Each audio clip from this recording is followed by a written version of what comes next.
Well, this is Brother Peter with tidbits from the Word. After much study this morning and much getting into the Word, I read a little book today called Philemon in the Bible. And Philemon has 25 verses in it. By reading and studying Philemon a little bit, it sends me back to Genesis, which is very good, because when you go back to Genesis, you go back to the beginning.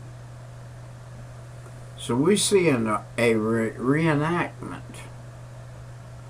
of Philemon and Onesimus, his slave, who his slave had some unfortunate way been disconnected from him and got lost over in the world away from him and had no master. And when he was seen by other people and they knew his name, Onesimus, they knew he was a slave that belonged to a man named Philemon.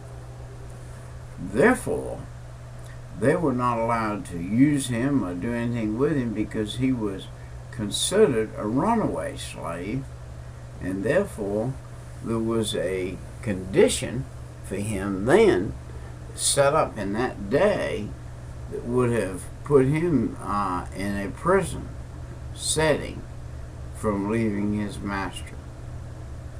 But the Lord sent him, Onesimus, over there to Paul the Apostle.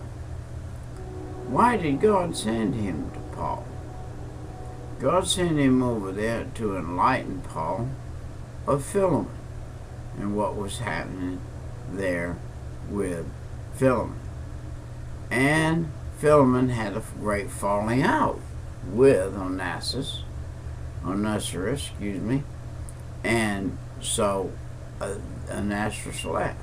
Well, over in Genesis, Joseph had been sold and later on ended up in Egypt for such a time as it would be necessary for God to bring him forward and show him what his job was there and why he had been several years in the prison house and why he had been captive.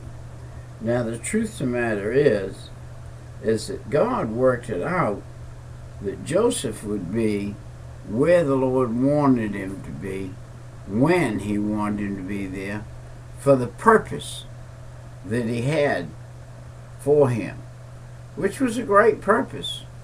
There was a great purpose in what God was doing with Joseph as he was carried by as a slave and as a servant and as a jailbird and as a captive of the people around him and the way things happened.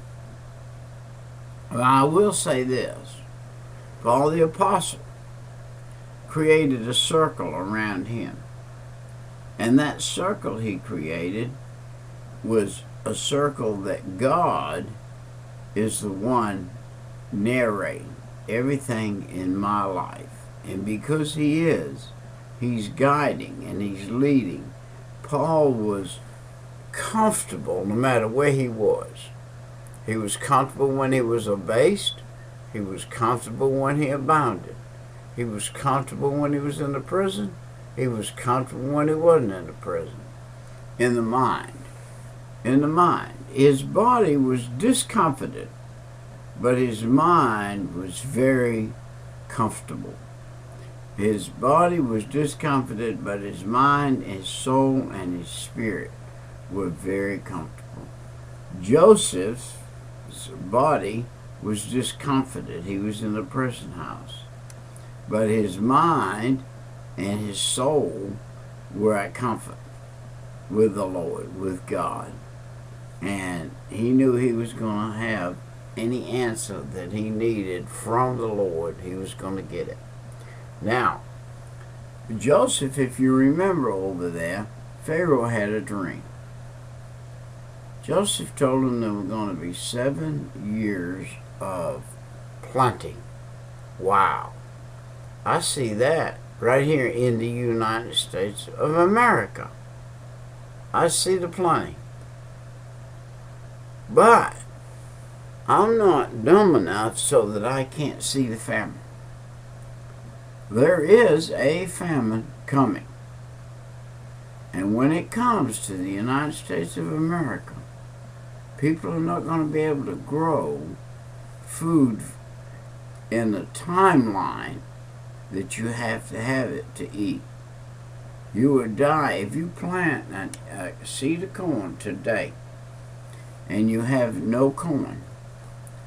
That corn, you will die before that corn germinates, before that corn becomes where you can eat more corn from it. You won't live long enough. You can't live that long without staples. Now, this is what the famine was about. It was about God speaking to the whole earth in that period of time through a young man named Joseph, through a man named Pharaoh, and through an action that God created, and that was 7 years of plenty and 7 years of famine. Now, we've been through several hundred years of plenty, but in the last 7 years, you could say the food supply in the United States of America has increased sevenfold. And we have had it. We have had the food, but we're not going to have it.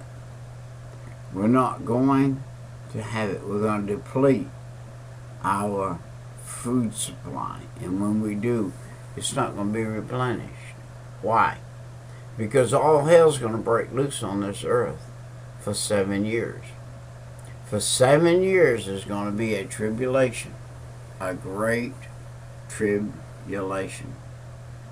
If we could figure what year, the year of real prosperity food-wise started, and go 7 years, we would see that.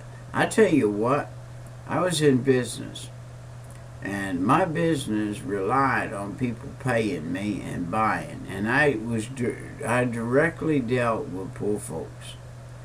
And in that poor folk business that I was dependent on those poor folks to buy for me and do, there was a thing came the lottery. Well, the lottery took the wealth of the people and threw it down a rat hole.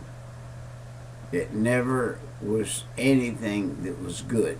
It was always bad. The lottery has always been bad, always will be bad, never will be good.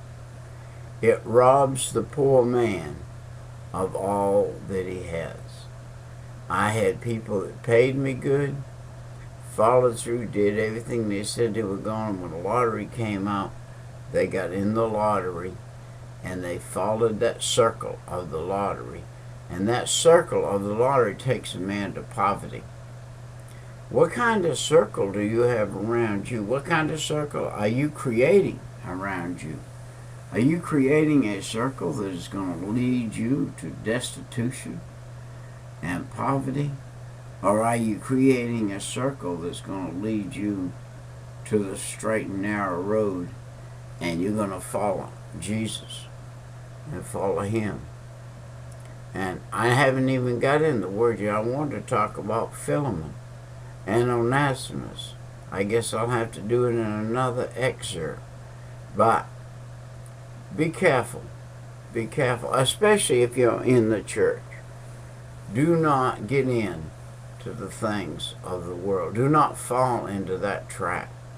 If you want to see a reward for that which you give it to the church. I can't understand a man who would buy a $5 lottery ticket, scratch it, throw it on the ground, and wouldn't put $5 in the church house. I don't understand that, and never will, because that 5 in the